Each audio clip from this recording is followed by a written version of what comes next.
tanggal 5 Juni diperingati sebagai Hari Lingkungan Hidup ya, yang memiliki latar historis di mana tahun 1972 di ibu kota Swedia, yaitu di Stockholm, yaitu diadakan konferensi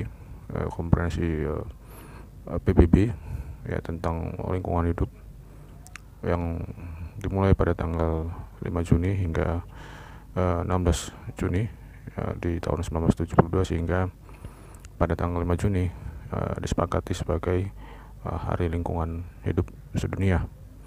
Nah, dalam konteks hukum ya kita penting melihat ya bagaimana perlindungan terhadap lingkungan hidup ya ini merupakan satu hal yang penting untuk ditinjau ya, untuk dilihat apakah ya dalam sistem perundang-undangan kita ataupun dalam kebijakan hukum kita ya sampai sejauh mana peran dari negara ya di dalam memiliki semangat atau kepedulian terhadap upaya perlindungan terhadap ataupun melakukan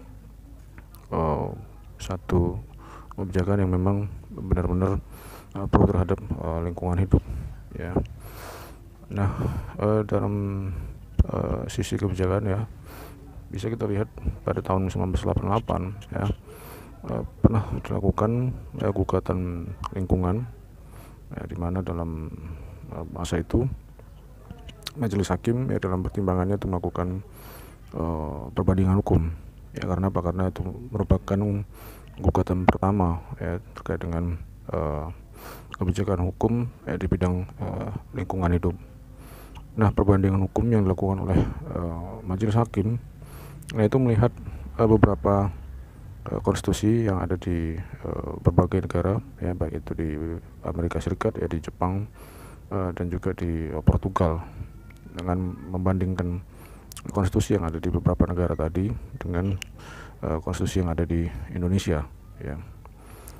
Nah, majelis hakim ya dalam kesimpulannya itu menyebutkan bahwa Indonesia ini merupakan ataupun konstitusi yang ada di Indonesia dianggap sebagai konstitusi hijau ya, atau green konstitusi. Karena apa? Karena majelis hakim itu meyakini bahwa kehidupan manusia di Indonesia ini tidak bisa dipisahkan dengan perkembangan lingkungan ya. Artinya perkembangan sosial itu selaras dengan perkembangan lingkungannya ya, jadi tidak bisa dipisahkan. Lalu kesimpulan selanjutnya adalah pada lingkungan itu memiliki dua hak ya. Yang pertama itu adalah lingkungan itu sebagai public interest ya, jadi artinya lingkungan itu merupakan kepentingan semua orang. Nah, lalu yang kedua itu adalah semua yang ada di lingkungan itu memiliki hak atau mempunyai hak ya. Misalnya hewan-hewan ya yang ada di dalam satu lingkungan karena mempunyai hak ya untuk tumbuh dan berkembang ya. Jadi segala sesuatu yang ada di dalam lingkungan itu mempunyai hak ya untuk tumbuh dan berkembang. Nah, sehingga melekat dua hak tadi ya. Yang pertama itu sebagai public interest ya, bahwa lingkungan itu merupakan kepentingan semua orang ya, tidak ada batasan sama sekali. Dan yang kedua, apa yang terdapat di dalam lingkungan itu juga memiliki hak untuk tumbuh dan berkembang. Nah, sebelum undang-undang ya nomor 32 tahun 2009 ya, tentang perlindungan dan pengelolaan lingkungan hidup atau biasa disingkat Undang-Undang PPLH. Nah, di tahun 1997 ya Indonesia itu sudah memiliki undang-undang pertama tentang perlindungan hukum ya, tentang perlindungan lingkungan hidup, yaitu di Undang-Undang nomor 23 tahun 1997 ya. Ini merupakan undang-undang perlindungan lingkungan hidup yang pertama. Nah, di dalam Undang-Undang 23 ini tahun 1997 ini mengakui bahwa organisasi dapat menjadi wali lingkungan ya untuk melakukan upaya hukum karena hewan-hewan ya yang terdapat pada lingkungan itu tidak dapat melakukan upaya hukum ya, sehingga ada representasi ya, diberikan representasi ataupun perwalian bagi organisasi ya untuk melakukan upaya hukum ya ketika terjadi kerusakan atau terjadi semacam pengusiran ataupun tindakan kejahatan terhadap hewan-hewan yang ada dalam satu lingkungan ya. Nah, alasannya kenapa? Nah, ini alasannya adalah lingkungan itu mempunyai hak ya, namun dia tidak bisa melakukan upaya hukum terhadap haknya tadi ya, sehingga penting ya perwalian ataupun wali lingkungan itu ya dilakukan ataupun diberikan oleh undang-undang ya kepada organisasi. Nah, alasan yang selanjutnya adalah hewan-hewan ya yang penting untuk menjaga ekosistem ya. Nah, sementara ekosistem itu penting untuk keberlanjutan kehidupan manusia. Nah, untuk itu bisa dilihat bahwa di Undang-Undang Nomor 23 tahun 1997 ini juga mengatur tentang penyelesaian ya sengketa lingkungan hidup ya, baik itu melalui pengadilan maupun di luar pengadilan. Nah, selanjutnya yang terbaru itu adalah Undang-Undang Nomor 6 tahun 2023 yaitu tentang Cipta Kerja, khususnya di klaster lingkungan ya. Ada 13 pasal ya di Undang-Undang Cipta Kerja ini yang khusus mengatur soal lingkungan. Nah, jika kita lihat ya 13 pasal yang ada di dalam klaster lingkungan ini berbahaya ya bagi manusia dan negara khususnya ya untuk di masa yang akan datang. Nah, di sini ada pergeseran substansi ya dari izin lingkungan itu menjadi persetujuan lingkungan ya. Jadi untuk itu hal ini ya pergeseran substansi ini harus dikoreksi ya. Kenapa? Karena sesuai perintah konstitusi ya, ini Indonesia ini merupakan negara hukum ya. Nah, sementara di dalam Undang-Undang Cipta Kerja yang jilid kedua ini ya, Undang-Undang Nomor 6 tahun 2023 ini khususnya di klaster lingkungan. Nah, ini merubah Indonesia dari negara hukum menjadi negara kekuasaan ya. Nah, ini penting untuk dilihat ya. Nah, poin yang kerap itu yang dibahas ataupun diperbincangkan ya, di dalam Undang-Undang Cipta Kerja itu, nah, ini mengurangi definisi dan peran dari masyarakat ya dalam mengambil keputusan ya, termasuk dalam proses penyusunan dan juga penilaian dari analisis mengenai dampak lingkungan atau biasa disingkat dengan AMDAL ya. Nah, selain itu juga ya Undang-Undang Cipta Kerja ini mengubah ya prosedur penyusunan dan fungsi dari UKL-UPL ya. UKL-UPL ini adalah upaya pengelolaan lingkungan hidup dan juga upaya pemantauan lingkungan hidup. Nah, selain itu ya Undang-Undang CK ini, Undang-Undang Cipta Kerja ini juga menghapus izin lingkungan dan mengubah ketentuan mengenai pengawasan dan juga sanksi administratif ya. Nah, ada juga ya pengubahan yang dalam Undang-Undang CK ini, Undang-Undang Cipta Kerja ini mengubah jenis dan fungsi sanksi pidana ya, serta aturan turunan yaitu di PP nomor 22 tahun 2021 ini menghilangkan makna substansif ya dari tanggung jawab mutlak atau biasa disebut dengan strict liability ya. Dengan undang-undang KWP yang baru memang ada pengakomodasian terkait dengan norma strict liability nih yang dapat dikenakan terhadap badan usaha ya di luar dari subjek hukum orang. Nah, dalam konteks izin juga ya bisa kita lihat ya bagaimana perubahan makna izin ya yang ada dalam Undang-Undang Cipta Kerja ini ya, dari sebelumnya di Undang-Undang Perlindungan dan Pengelolaan Lingkungan Hidup ya, Undang-Undang PPLH 32 tahun 2009. Nah, dalam konsep izin ini dikenal dengan peristiwa atau prinsip bahwa pejabat yang diberikan kewenangan untuk menerbitkan izin maka melekat kepadanya ya sebuah tanggung jawab untuk melakukan pengawasan terhadap izin yang diterbitkan tersebut ya, begitu. Nah, pada bidang perlindungan dan pengelolaan lingkungan hidup ya, jadi ada bidang PPLH di Undang-Undang Cipta Kerja ini tidak diatur ya secara khusus atau secara eksplisit mengenai pejabat yang diberikan kewenangan untuk menerbitkan persetujuan lingkungan. Nah, jadi perubahan norma yaitu terjadi di Undang-Undang CK ini, Undang-Undang Cipta Kerja, yang sebelumnya di Undang-Undang PPLH ya disebutkan sebagai izin lingkungan, namun di Undang-Undang CK ini, Undang-Undang Cipta Kerja itu berubah ya normanya menjadi persetujuan lingkungan.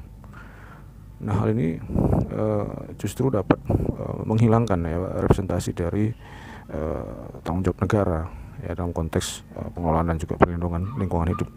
Kenapa? Karena dalam konteks perlindungan hak asasi manusia, ya negara itu memiliki kewajiban, ya. Jadi dia tidak hanya sebagai mandatori ya, dalam pelaksanaan hak asasi, tapi juga ada semacam tanggung jawab di situ, ya. Nah, bisa kita lihat di pasal 23 di Undang-Undang CK, ya, Undang-Undang Cipta Kerja ini setidaknya memuat 3 jenis izin. Ya, yang pertama izin berusaha, lalu yang kedua itu persetujuan lingkungan ya, sebagai KKLH dan juga atau PKPLH, dan yang ketiga itu adalah persetujuan pemerintah pusat untuk kegiatan pembuangan limbah atau dumping. Nah, justru di dalam ya kemarin semangatnya adalah membuat omnibus law ya dalam bentuk undang-undang cipta kerja itu adalah mengurangi yang namanya perizinan gitu ya. Namun jika kita lihat ya di pasal 23 ini justru perizinan itu ya itu semakin bertambah gitu ya, semakin ribet gitu ya. Nah, jenis izin ini ya yang 3 tadi ini lebih banyak ya dibandingkan dengan izin yang diatur di dalam undang-undang sebelumnya ya, Undang-Undang 32 tahun 2009 tentang perlindungan dan pengelolaan lingkungan hidup, yang ada ya 2 jenis izin ya, yaitu izin lingkungan dan juga izin usaha ya di Undang-Undang PPLH. Nah, dengan demikian ya undang-undang ataupun pasal 23 ini memperlihatkan bahwa selain mengurangi jumlah ya, izin ya, justru undang-undang CK ya, Undang-Undang Cipta Kerja ini mengakibatkan terjadinya sentralisasi kembali ya, resentralisasi kewenangan ya. Nah, jika di dalam Undang-Undang PPLH nomor 32 tahun 2009 ya, kewenangan itu didistribusikan ya, adanya pembagian kewenangan di setiap tingkatan ya, mulai dari Kementerian KLHK, lalu gubernur ya, dan bupati wali kota. Nah, di Undang-Undang Cipta Kerja ini terjadi perubahan kewenangan menjadi tersentralisasi kembali ya, di tangan pemerintah pusat ya. Jadi ini juga menjadi satu persoalan ya yang ada di dalam Undang-Undang Cipta Kerja ya, terkait dengan pembuatan persetujuan lingkungan atau izin berusaha ya. Nah, jika kita lihat ya bagaimana perubahan ataupun perbandingan antara undang-undang yang lama ya, Undang-Undang lingkungan hidup ya, Undang-Undang PPLH nomor 32 tahun 2009 dengan Undang-Undang Cipta Kerja ya, khususnya klaster lingkungan ya, Undang-Undang nomor 6 tahun 2023. Nah, ada beberapa hal ya yang bisa kita lihat bagaimana perubahan itu ya, ataupun bentuk-bentuk perubahan ya, yang terjadi. Yang pertama itu adalah terkait dengan proses ataupun tahapan ya. Dan di dalam undang-undang yang lama, Undang-Undang 32 2009, nah proses untuk memperoleh ataupun mendapatkan dokumen lingkungan, baik itu AMDAL dan juga UKL UPL ya. Nah, ini membutuhkan proses ya yang tidak yang tidak mudah gitu ya. Nah, di Undang-Undang PPLH juga sudah diinisiasi ya, bentuk dari persetujuan lingkungan, begitu juga adanya izin lingkungan dan juga adanya izin usaha. Nah, di dalam Undang-Undang Cipta Kerja ya, nah terjadi pengurangan ya terkait dengan izin lingkungan ya. Jadi proses dokumen lingkungan, apakah itu AMDAL dan juga atau UKL UPL ya, tetap masih ada, dan persetujuan lingkungan dan juga perizinan berusaha itu tetap ada di Undang-Undang Cipta Kerja. Hanya saja yang terjadi pengurangan itu adalah izin lingkungan ya, yang sebelumnya harus ada ya di dalam ditentukan di dalam Undang-Undang PPLH, namun di Undang-Undang Cipta Kerja itu justru izin lingkungan itu ditiadakan ataupun dihapuskan. Nah, untuk dasar ya yang kedua, selain dari tahapan, yang kedua itu adalah dasar proses perizinan ya. Dan di dalam Undang-Undang PPLH, dasar proses perizinan itu adalah dampak penting ya bagi lingkungan. Itu yang pertama. Yang kedua itu yang tidak berdampak penting ya bagi lingkungan. Jadi ada klasifikasinya atau kualifikasinya ya, sesuai dengan dampak yang akan ditimbulkan ya dari satu kegiatan ataupun usaha ya, yang terkait dengan lingkungan. Nah, di dalam Undang-Undang Cipta Kerja justru dasar proses perizinan itu dibagi dalam 3 risiko ya. Pertama itu risiko tinggi, kedua itu risiko menengah, dan yang ketiga itu risiko rendah. Nah, poin ketiga ya, dari perbedaan atau perbandingan dari undang-undang PPLH dengan undang-undang Cipta Kerja klaster lingkungan, yaitu adalah perubahan penilai AMDAL ya, perubahan dari penilai analisis mengenai dampak lingkungan. Nah, di dalam undang-undang PPLH ya, ditentukan ataupun dibentuk yang namanya Komisi Penilai AMDAL ataupun KPA ya, untuk melakukan penilaian terhadap analisis mengenai dampak lingkungan. Nah, di dalam undang-undang Cipta Kerja, nah ini mengalami perubahan ya, dengan bentuk ya, ataupun dengan nama lembaga uji kelayakan ataupun disingkat LUK ya. Nah, yang keempat itu adalah perbedaan ataupun perubahan dari pembentuk penilai AMDAL ya. Jika di dalam undang-undang PPLH untuk pembentuk penilai AMDAL itu adalah dari setiap jenjang pemerintahan ya, baik itu dari menteri, gubernur, atau bupati, wali kota sesuai dengan kewenangannya masing-masing ya. Nah, di dalam undang-undang Cipta Kerja, nah ini untuk pembentuk penilai AMDAL ini adalah pemerintah pusat. Itu yang disebut tadi telah terjadi pemusatan kembali atau resentralisasi ya, terkait dengan bagaimana pembentuk penilai AMDAL ini yang sebelumnya sesuai dengan kewenangan masing-masing, baik itu di apakah dari kementerian, gubernur, maupun kepala daerah, bupati, wali kota.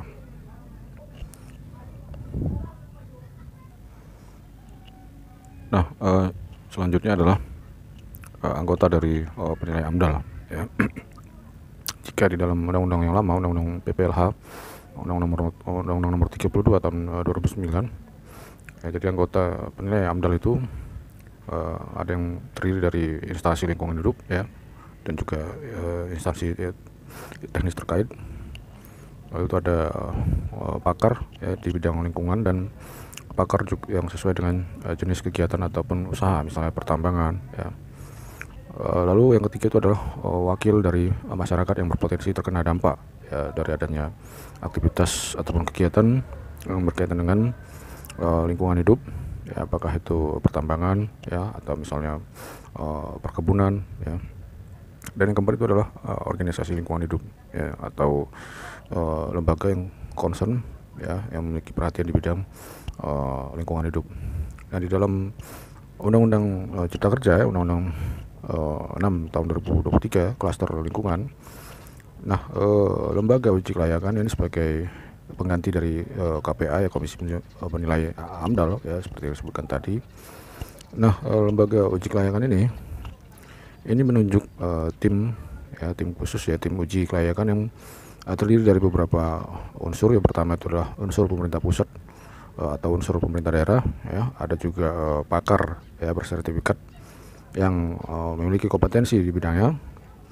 Lalu itu ada masyarakat yang terkena dampak langsung. Nah, di sini di Undang-Undang Cipta Kerja ini ya, terkait dengan anggota penilai AMDAL, nah ini tidak melibatkan organisasi lingkungan hidup ya, yang di dalam undang-undang yang lama, undang-undang PPLH yang lama ya, masih diberikan peran ya bagi organisasi lingkungan hidup untuk menjadi anggota penilai AMDAL.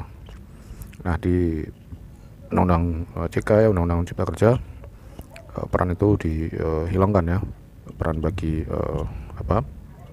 organisasi lingkungan hidup yang dapat masuk ya sebagai tim uji kelayakan ya di Undang-Undang Cipta Kerja. Nah, selanjutnya perbedaan yang bisa kita lihat itu adalah unsur masyarakat yang dilibatkan dalam penilaian AMDAL ya. Jika di dalam Undang-Undang PPLH yang lama, Undang-Undang 32 2009, nah unsur masyarakat yang dapat dilibatkan dalam penilaian AMDAL itu adalah pertama, masyarakat yang terkena dampak atas adanya kegiatan ataupun usaha yang berkaitan dengan lingkungan. Lalu itu ada pemerhati lingkungan, masyarakat yang terpengaruh atau segala bentuk keputusan dalam proses AMDAL. Nah, di dalam Undang-Undang Cipta Kerja ya, unsur masyarakat itu adalah masyarakat yang terkena dampak langsung ya, jadi pemerhati lingkungan gitu ya, ataupun seperti yang di dalam unsur anggota penilai AMDAL ya, di dalam Undang-Undang PPLH yang lama itu masih melibatkan organisasi lingkungan hidup ya yang dapat menjadi anggota penilaian AMDAL. Nah, di dalam unsur masyarakat yang dapat dilibatkan dalam penilaian AMDAL ini ya tidak melibatkan pemerhati lingkungan ya, jadi hanya masyarakat yang terkena dampak langsung yang dapat menjadi ataupun yang dapat dilibatkan dalam penilaian AMDAL ya. Jadi tidak bisa orang di Jakarta ya karena dia concern terhadap kajian-kajian lingkungan hidup ya tidak bisa lagi dilibatkan dalam masyarakat penilaian AMDAL ya di dalam undang-undang Cipta Kerja. Jadi hanya orang-orang yang terkena dampak langsung ataupun masyarakat yang terkena dampak langsung ya, misalnya di area perusahaan ataupun pertambangan ya ataupun kegiatan usahanya ya, yang berdampak terhadap masyarakat di sekitarnya. Nah, ini kan menjadi hal yang mengurangi ya bagaimana pentingnya pemerhati lingkungan ya, apakah itu pakar atau ahli ya dari Sivitas Akademika atau dosen gitu yang memang biasa melakukan kajian-kajian terhadap AMDAL ataupun lingkungan hidup. Dan selanjutnya itu adalah bantuan dari pemerintah ya, apakah itu fasilitas ya, biaya dan atau penyusunan AMDAL ya di dalam undang-undang PPLH. Ini diberikan bagi usaha atau kegiatan ya, golongan ekonomi yang berdampak penting terhadap lingkungan hidup ya. Nah, kalau di Undang-Undang Cipta Kerja bantuan itu diberikan bagi usaha atau kegiatan usaha mikro ya dan kecil yang berdampak penting terhadap lingkungan hidup. Nah, ini tidak ada perubahan signifikan ya bantuan yang akan ataupun yang berasal dari pemerintah ya terkait dengan fasilitasi dan juga penyusunan dalam analisis mengenai dampak lingkungan. Nah, yang terakhir itu adalah terkait dengan pelanggaran ya. Jika terjadi pelanggaran ya terhadap lingkungan, nah dari dua ya, undang-undang ini ya, undang-undang PPLH dan undang-undang Cipta Kerja ya, bisa kita lihat di undang-undang PPLH ya, jika terjadi pelanggaran terhadap lingkungan, nah ini konsekuensinya adalah pada izin lingkungan ya. Namun di undang-undang Cipta Kerja, konsekuensi jika terjadi pelanggaran lingkungan maka itu berdampak pada perizinan berusaha ya. Jadi sanksi yang diberikan ya di dalam undang-undang PPLH itu apakah itu pembatalan ya atau mungkin ada peninjauan ya terhadap kondisi material ya yang tidak sesuai faktanya apa yang ada di dalam izin lingkungan. Nah, namun di dalam undang-undang PPLH ya ketika terjadi pelanggaran terhadap lingkungan itu hanya terdampak pada izin lingkungannya saja ya, tidak terdampak pada izin berusaha ya atau pada izin usahanya. Nah, kalau di undang-undang Cipta Kerja ya konsekuensi ataupun dampaknya itu bisa terhadap pencabutan atas perizinan berusaha. Nah, ini juga menjadi sangat berisiko ya bagi badan usaha ya ketika melihat ataupun terjadi pelanggaran terhadap lingkungan. Nah, dengan adanya penghapusan ya izin lingkungan di dalam undang-undang CK ya, undang-undang Cipta Kerja ya, ini di dalam pasal 40 ya, pasal 40 yang sudah dihapus. Nah, ini jika kita lihat ya izin terkait pengelolaan atau pembuangan limbah ya yang sebelumnya ini diintegrasikan dalam izin lingkungan ya di undang-undang PPLH. Nah, ini di dalam undang-undang CK ya ini muncul dengan nama persetujuan pemerintah pusat ya dalam hal izin pembuangan limbah ya.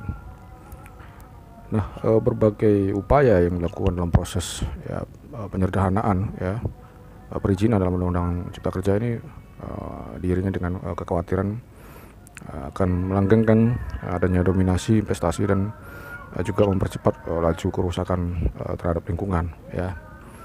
Nah, apalagi ya seperti yang disebutkan tadi bahwa AMDAL hanya untuk kegiatan usaha yang berisiko tinggi. Nah, hingga saat ini ya, aturan dasar untuk menentukan apakah itu proyek ya, satu kegiatan itu berisiko tinggi, sedang dan rendah ya atau dalam kategori-kategori tersebut ya, ini belum jelas kriterianya ya, mana yang disebut dengan risiko tinggi, mana yang disebut dengan risiko menengah ya, dan juga mana yang disebut dengan risiko rendah. Nah, hal lain juga yang menjadi perhatian ya, adalah pengertian dari masyarakat yang dapat dilibatkan dalam penyusunan AMDAL ya, ini tidak begitu jelas ya di dalam Undang-Undang Cipta Kerja. Nah, penyebutan ya terhadap masyarakat yang terkena dampak langsung ya, ini seakan-akan ini membatasi peran dari masyarakat. Begitu juga ya unsur yang lain, misalnya adanya pemerhati lingkungan ya, baik itu sebagai dari individu maupun dari organisasi, atau apakah itu dari NGO, LSM ya, atau dari kampus begitu. Nah, jadi ini berdampak terhadap fungsi kontrol ya dari berbagai lapisan masyarakat akan keberlangsungan lingkungan ya, sehingga ini dapat mengurangi ya fungsi kontrol tadi.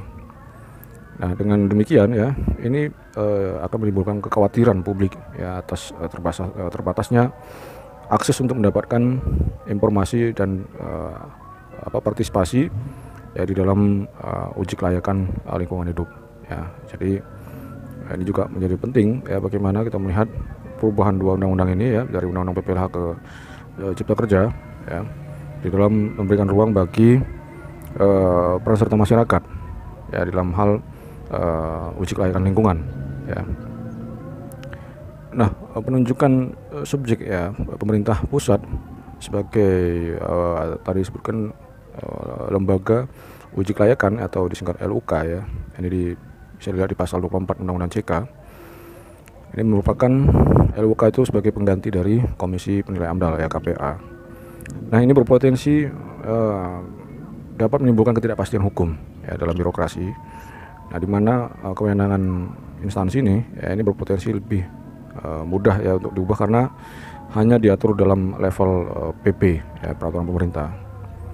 Jadi sebagai dasar uji kelayakan ini diperlukan adanya dokumen AMDAL yang di dalamnya memuat kajian dampak ya, rencana usaha, evaluasi kegiatan, saran dari masyarakat, dan juga perakiraan dampak ya. Nah, sejumlah pihak ya ini juga menilai bahwa kemampuan dari pemerintah pusat ya dalam mengambil alih semua kewenangan ini ya, yang disebutkan tadi adanya sentralisasi kembali atau resentralisasi ya. Nah, dari segi kuantitas dan akses ya ke daerah-daerah di seluruh Indonesia ini sangat terbatas ya, karena ini masalah lingkungan ini sifatnya sangat spesifik ya, jadi tidak bisa mengeneralisir apa yang terjadi di Raja Ampat ya, seperti kemarin yang sempat viral ya, apa yang terjadi di Kalimantan dan juga di Sumatera ya, ini juga memiliki spesifikasi problem yang berbeda ya. Nah, perizinan yang berbasis risiko dalam Undang-Undang Cipta Kerja ini juga berhubungan erat dengan pelaku usaha dan kegiatan usaha yang memiliki potensi besar merusak atau mencemari lingkungan ya. Nah, perizinan ataupun izin yang makin ketat diberikan ya apabila risikonya tinggi ya. Nah, jika terjadi pelanggaran ataupun pelaku usaha ya tidak dapat mempertahankan ya, kualitas lingkungan, nah ini biasanya dituangkan dalam dokumen AMDAL-nya ya. Nah, maka risk base-nya itu bisa negatif gitu ya, dan akan terkena konsekuensi, yaitu adalah yaitu izin utamanya itu ya, yaitu perizinan berusaha itu bisa ditinjau ataupun dibekukan ya, atau bisa dicabut begitu ya. Nah, pencabutan izin ya ataupun perizinan usaha ini bagi perusahaan yang telah melakukan pencemaran lingkungan ini merupakan salah satu upaya agar ya, para perusahaan lingkungan ini tidak semakin memperparah kondisi ya. Nah, jadi ada namanya kriteria ataupun standar kriteria ya, NSP, kayak adanya norma, standar, prosedur, dan kriteria ini yang harus masuk ya dalam sertifikat standar di UKP dan upaya LE, serta juga di dalam dokumen AMDAL-nya. Nah, perlunya peraturan pelaksana ya dari Undang-Undang Cipta Kerja khusus yang mengatur soal lingkungan ini dapat memitigasi ya, risiko yang akan terjadi ke depan ya. Nah, berbagai ketentuan ya dalam peraturan pelaksana misalnya terkait dengan kriteria risiko kegiatan usaha ya, misalnya rendah, menengah, dan tinggi tadi. juga begitu bagaimana melihat ataupun mekanisme dari uji kelayakan AMDAL, ya, termasuk juga bentuk dan mekanisme pelibatan ataupun partisipasi masyarakat dalam proses perizinan lingkungan, ya. Ini dapat menjadi evidence, ya, sejauh mana Undang-Undang Cipta Kerja Klaster Lingkungan ini mempunyai keberpihakan terhadap kelestarian lingkungan, ya, tidak hanya beralasan untuk menggenjot investasi, gitu ya. Nah, selanjutnya juga ada terkait dengan kewenangan, ya. Nah, kejelasan mengenai pejabat yang diberikan kewenangan untuk menerbitkan persetujuan lingkungan, ya, sebagai ganti dari ataupun perubahan dari izin lingkungan, ini menjadi awal lahirnya tanggung jawab negara, ya, sebagai prinsip utama dalam perlindungan dan pengelolaan lingkungan hidup, ya. Nah, pada Undang-Undang CK ini perlu dipertegas mengenai subjek hukum ataupun level tingkatan pemerintah atau pejabat yang berwenang untuk menerbitkan ataupun mengeluarkan persetujuan lingkungan, ya, khususnya untuk sektor pertambangan, ya, karena itu yang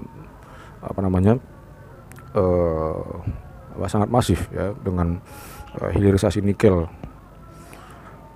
Nah, di Undang-Undang CK itu di pasal 1 ayat 2, ya, di bidang ini bicara soal bidang perlindungan dan pengelolaan lingkungan hidup, ini diatur mengenai makna dari perlindungan dan pengelolaan lingkungan hidup, ya. Disebutkan situ bahwa perlindungan dan pengelolaan lingkungan hidup ini merupakan upaya sistematis, ya, dan terpadu yang dilakukan untuk melestarikan fungsi lingkungan hidup dan mencegah terjadinya pencemaran dan atau kerusakan lingkungan hidup yang meliputi pencemaran, perencanaan, pemanfaatan, pengendalian, pemeliharaan, pengawasan, dan juga penegakan hukum, ya.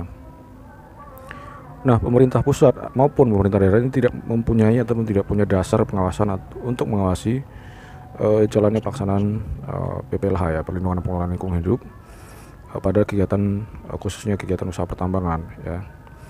Nah, karena apa? Karena secara normatif, ya, setiap tingkatan pemerintah itu memiliki ataupun tidak berikan kewenangan, ya, secara eksplisit, ya, dalam menerbitkan yang namanya persetujuan lingkungan, ya. Hanya saja mereka diberikan kewenangan untuk menerbitkan perizinan berusaha, ya. Nah, di dalam perizinan berusaha, ya, mestinya ini ada aspek, ya, yang perlu diawasi, dan ini hanya terbatas pada aspek produksi dan pemasarannya saja, ya. Nah, untuk itu bisa kita ketahui bahwa Undang-Undang CK, ya, untuk bidang perlindungan pengelolaan lingkungan hidup perlu dipertegas mengenai pejabat ataupun pemerintah yang dapat memberikan ataupun yang dapat mengeluarkan atau menerbitkan, ya, persetujuan lingkungan hidup, ya, persetujuan lingkungan. Karena apa? Karena penerbitan, ya, dari persetujuan lingkungan ini akan diiringi dengan kewajiban untuk melakukan pengawasan terhadap persetujuan yang telah, ya, diterbitkan tadi, gitu, ya. Nah, dengan penerbitan persetujuan lingkungan itu, ya, ini menjadi titik awal lahirnya tanggung jawab negara ataupun pemerintah, ya, sebagaimana juga di Undang-Undang PPLH, undang-undang sebelumnya, ya, di mana pelaksanaan perlindungan dan pengelolaan lingkungan hidup, ya, ini harus didasarkan pada prinsip tanggung jawab negara, ya. Itu sudah tegas disebutkan di Undang-Undang PPLH. Nah, di dalam Undang-Undang Cipta Kerja ini tidak diatur subjek hukum, ya, atau tingkat pemerintahan yang berwenang menerbitkan ataupun memberikan persetujuan lingkungan, ya. Dengan demikian ini, ya, dapat berimplikasi, ya, dengan ketidakjelasan, ya, subjek hukum mana yang punya kewajiban untuk melakukan pengawasan, ya, terhadap persetujuan lingkungan yang sudah dikeluarkan ataupun diterbitkan, ya. Nah, meskipun misalnya di dalam Undang-Undang CK, ya, sudah disebutkan bahwa pemerintah pusat maupun pemerintah daerah ini diberikan kewenangan untuk melakukan pengawasan terhadap persetujuan yang telah diterbitkan. Namun, ya, perlu adanya penegasan, ya, agar ada kepastian hukum, ya, subjek hukum yang memiliki ataupun diberikan kewenangan secara atributif, ya, oleh undang-undang dalam hal menerbitkan persetujuan lingkungan. Nah, demikian yang bisa kita sampaikan, ya. Jangan lupa untuk like, komen, dan subscribe. Selamat sore.